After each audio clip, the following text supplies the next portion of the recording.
আজকে বানাচ্ছি ছানা আর কুমড়ো দিয়ে কোপ্তা বানাচ্ছি।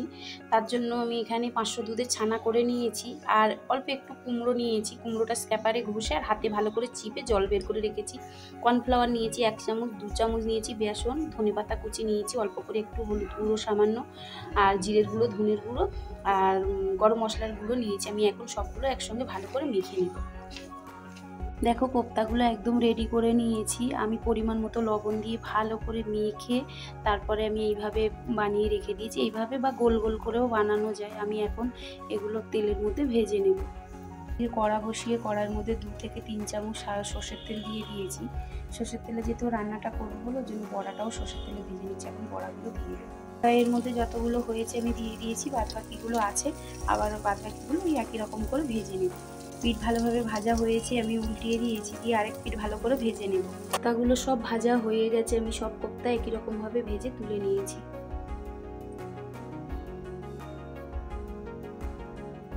কোপ্তাগুলো ভেজে কড়া থেকে তুলে নিয়েছি আর কড়াইয়ের মধ্যে আমি আর তেল দিইনি। তেলের মধ্যে আমি একটু শুকনো লঙ্কা, একটা এলাচ, একটু দারচিনি দিয়েছি অল্প, একটা লবঙ্গ আর অল্প একটু গোটা জিরে আমি ফোড়ন দিয়েছি।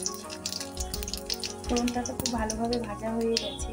এখন আমি টমেটোটা, একটা বড় টমেটো আমি কেটে রেখেছিলাম, বড় একটা টমেটো ভালো করে ধুয়ে কেটে রেখেছিলাম, আমি টমেটোটা দিয়ে দিয়েছি। দিয়ে এবার ভালো করে নেড়ে টমেটোটাকে গলিয়ে নেব। অল্প করে একটু আদা বাটা আর পরিমাণ মতো লবণ দিয়ে দিয়েছি। লবণটা দিয়ে ভালো করে নিয়ে লবণটা দিয়ে দিয়েছি, তাড়াতাড়ি টমেটোটা একদম গলে যায়। এখানে লবণটা খুব সামান্য হলুদ গুঁড়ো, জিরের গুঁড়ো, ধনের গুঁড়ো আর কাশ্মীরি লঙ্কার গুঁড়ো দিয়েছি, আর একটা কাঁচা লঙ্কা আমি দিয়ে দিয়েছি ছোটো থেকে। আর যদিও রান্নাটা খুব কম হচ্ছে, এর জন্য মশলাটাও খুব কম কম দিতে হবে। আর যদি বেশি রান্না হয় সেইভাবে বুঝে শুনে মশলা দিতে হবে। যদি আমি রান্নাটা কম করছি ওই জন্য খুব অল্প অল্প দিয়ে মশলা দিয়ে রান্নাটা করছি।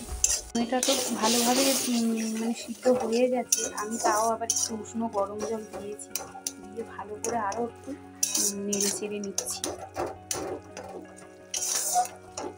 টমেটোটা খুব ভালোভাবে নরম হয়ে গেছে, আমি একটু উষ্ণ গরম জল দিয়ে দিয়েছি।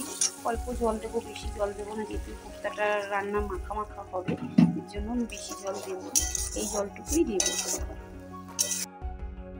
দিয়ে দিয়েছি, দিয়ে বেশ ভালোভাবে কিন্তু ফুটে গেছে। ফুটে যেতে আমি অল্প করে একটু ধনে পাতা, একটু গুঁড়ো গরম মশলা দিয়ে দিয়েছি। এখন ভেজে রাখা কোপ্তাগুলো দিয়ে দেব